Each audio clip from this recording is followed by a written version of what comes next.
Gachibowli హిల్రేజ్ villas చోరీ కేసులో పోలీసులు పురోగతి సాధించారు. చోరీకి పాల్పడిన నిందితులను అరెస్ట్ చేశారు. ఉత్తరప్రదేశ్లోని రాంపూర్ జిల్లా ఉదంపూర్లో ముగ్గురు నిందితులను అదుపులోకి తీసుకున్నారు.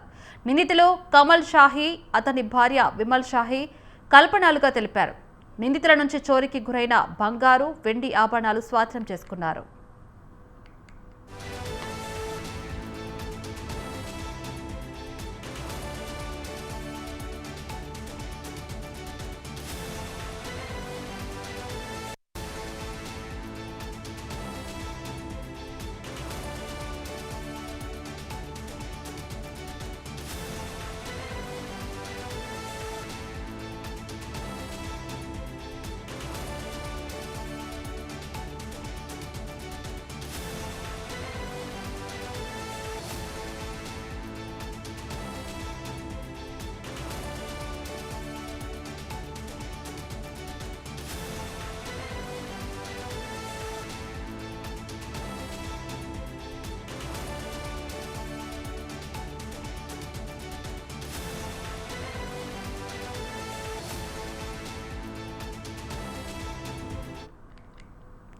గచ్చిబౌలి హిల్రేజ్ విల్లాస్ చోరీ కేసులో పోలీసులు పురోగతి సాధించారు. చోరీకి పాల్పడిన నిందితులను అరెస్ట్ చేశారు. ఉత్తరప్రదేశ్లోని రాంపూర్ జిల్లా ఉదంపూర్లో ముగ్గురు నిందితులను అదుపులోకి తీసుకున్నారు. నిందితులు కమల్ షాహీ, అతని భార్య విమల్ షాహీ కల్పనలుగా తెలిపారు. నిందితుల నుంచి చోరీకి గురైన బంగారు, వెండి ఆభరణాలు స్వాధీనం చేసుకున్నారు.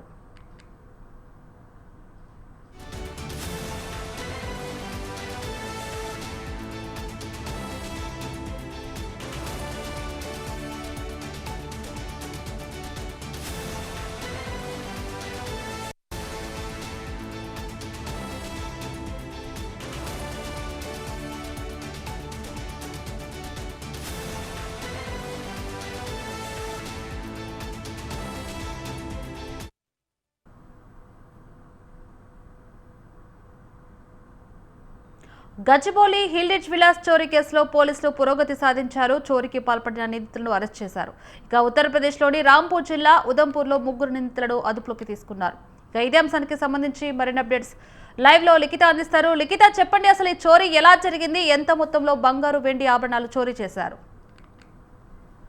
Right, thank you. ఇప్పటికే ఈ యొక్క చోరీకి సంబంధించి గచ్చిబౌలి పోలీసులు అయితే చుట్టుపక్కల ఉన్న సీసీ కెమెరాలు అన్నింటినీ పరిశీలించడం కావచ్చు, వారి యొక్క ఇన్వెస్టిగేషన్లో భాగంగానే వీరందరినీ కూడా ఇతర రాష్ట్రాల్లోనైతే పట్టుకున్నట్లుగా తెలుస్తోంది. అంతేకాకుండా దాదాపుగా 3 కేజీల బంగారం కావచ్చు, అంతేకాకుండా 4 కేజీల ఈ యొక్క వెండి ఆభరణాలను కూడా స్వాధీనం చేసుకున్నట్లుగానైతే తెలుస్తుంది. పూర్తి స్థాయిలో ఈ కేసులో ఈ యొక్క దొంగలందరూ కూడా, ఎవరైతే నేపాలీ గ్యాంగ్స్ అందరూ కూడా వాళ్ళంతా రైల్వే స్టేషన్స్ నుండి అయితే పారిపోతున్నట్లుగానైతే సమాచారం అందుతుంది. ఇందులో భాగంగానే గతంలో ఏవైతే చోరీలు జరిగాయో ఆ చోరీలు ఏ విధంగానైతే వీళ్ళు ఛేదించారో అదే నేపథ్యంలో ఈ యొక్క కేసును కూడా ఛేదించడం అయితే జరిగింది. ఇప్పటికే ఇటు ఇతర రాష్ట్రాల పోలీస్ అధికారులతో కూడా ఎప్పటికప్పుడు సమీక్ష నిర్వహించడంతో పాటు ఈ దొంగతనాలకు సంబంధించి కూడా తాము ఎప్పటికప్పుడు ఇతర రాష్ట్రాల పోలీసులకు కూడా సహకరిస్తూ ఈ యొక్క ఏవైతే కేసులు ఉంటాయో వాటన్నిటిని కూడా ఛేదించే విధంగా, వాటిని సక్సెస్ఫుల్గా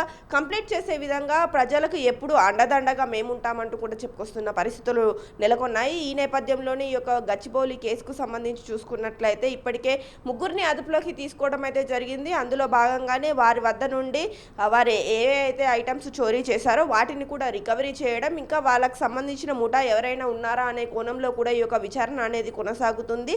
ఎక్కడెక్కడైతే సిటీలో ఈ యొక్క బడాబాబుల ఇళ్లల్లో పనికి కుదిరిన నేపాలీస్ ఉంటారో, అంతేకాకుండా విశ్రాంతి భవనాల్లో ఉంటున్న వ్యక్తులు కావచ్చు, వాళ్ళ వద్ద ఉన్న వాళ్ళైనా కానీ దాదాపు ఎన్ని సంవత్సరాలైనా సరే వాళ్ళు మా దగ్గర అంటే చాలా సంవత్సరాల నుండి పనిచేస్తున్నారు అని చెప్పేసి మీరు ఏదైతే కాన్ఫిడెన్స్తో ఉంటారో అట్లాంటి కాన్ఫిడెన్స్ ఇక్కడ నుండి తగ్గించుకొని దయచేసి వాళ్ళపైన ఒక నిఘా ఉంచడం కావచ్చు, గతంలో వాళ్ళపైన ఏమైనా కేసులు ఉన్నాయా, లేకపోతే ప్రస్తుతం వాళ్ళు ఎక్కడి నుండి వచ్చారు, ఏ విధంగా ఉంటున్నారు అనే నిఘా కొంతవరకు యజమానులు కూడా ఉండాలి. అంతేకాకుండా ఇటు పోలీస్ అధికారులకు కూడా తమ ఇంట్లో నేపాలీ గ్యాంగ్స్ కనుక ఉంటే వాళ్ళకి ఇన్ఫామ్ చేసి వెళ్ళాలి, ఎటైనా బయటికి వెళ్తే అంటూ కూడా అధికారులు సూచనలు జారీ చేస్తున్న పరిస్థితులు నెలకొంటున్నాయి. పూర్తి స్థాయిలో ఇప్పటికే ఈ చోరీలకు సంబంధించిన గ్యాంగ్స్ అన్నింటినీ కూడా ఎప్పటికప్పుడు ఛేదిస్తున్న స్థితి కనిపిస్తుంది. హైదరాబాద్ పోలీస్ ఇలాంటి విషయాల్లో మాత్రం త్వరగా ఈ యొక్క కేసులను ఛేదించడంలో ముందంజలో ఉందనే చెప్పుకోవచ్చు. లిఖిత, ఇలాంటి ముఠాలకు సంబంధించి అంటే పోలీసులు ఎలాంటి చర్యలు తీసుకుంటున్నారు? మనం ఇప్పుడు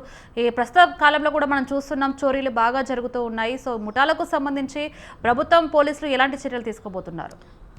ఇప్పటికే ఈ ముఠాకు సంబంధించి అంటే వీళ్ళకి సంబంధించిన ఏజెన్సీస్ ఏవైతే ఉన్నాయో ఆ ఏజెన్సీస్ పైన కూడా నిఘా పెట్టడం అయితే జరిగింది. అంతేకాకుండా ఆ ఏజెన్సీస్ ఎవరిని ఏ ఏ ప్రాంతాలకు పంపిస్తున్నారు అనే కోణంలోనైతే ఈ యొక్క ఇన్వెస్టిగేషన్ అనేది కొనసాగుతుంది.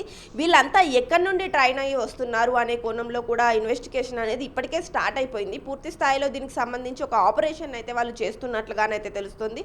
ఆ ఆపరేషన్కి సంబంధించి త్వరలోనే పూర్తి డీటెయిల్స్ అయితే చెప్తామంటున్నారు. కానీ ఎప్పుడైతే నేపాలీ గ్యాంగ్స్ అంటే నేపాల్ నుండి వచ్చిన వాళ్ళు ఇంట్లో పని చేయడానికి కుదురుతారో వాళ్ళపైన కొంతవరకు నిఘా వేసి ఉంచడం కావచ్చు. వీలుంటే అలాంటి వాళ్ళను ఇంట్లో పనికి పెట్టుకోకుండా ఉండడం ఇంకా మంచిది. ఒకవేళ పనికి పెట్టుకోవాలి అనుకున్నప్పుడు మాత్రం వాళ్ళకి సంబంధించిన పూర్తి డీటెయిల్స్ని పోలీస్ అధికారులకు అందించడం కావచ్చు. అలాగే ప్రత్యేకంగా వీళ్ళు కూడా కొంత చొరవ తీసుకొని వాళ్ళు ఎక్కడి నుండి వస్తున్నారు, ఏ మేరకు వస్తున్నారు, ఇంతకుముందు ఎక్కడ పని చేశారు, అక్కడి నుండి ఎందుకు తీసేశారు అనే కోణంలో కూడా వారి ప్రధాన ఇన్వెస్టిగేషన్ కూడా మొదలు పెట్టాలంటూ కూడా చెప్తున్నారు. ఎందుకంటే ఇలాంటి చోరీలు కావచ్చు, హత్యలు కావచ్చు ఇంకొకసారి పునరావృతం కాకుండా ఉండాలి అని అంటే డెఫినెట్గా ఇలాంటి నిర్ణయాలు వాళ్ళు తీసుకోవాల్సిన అవసరం ఎంతైనా ఉంది. అంతేకాకుండా ఇటు సంబంధిత పోలీస్ స్టేషన్స్లో కూడా కొంతవరకు ఈ యొక్క ఇన్ఫర్మేషన్ని ఇచ్చిన తర్వాతనే వాళ్ళని పనిలోకి తీసుకుంటే ఇంకా మంచిదంటూ కూడా అధికారులు చెప్తున్నారు. Right, thank you Likhita.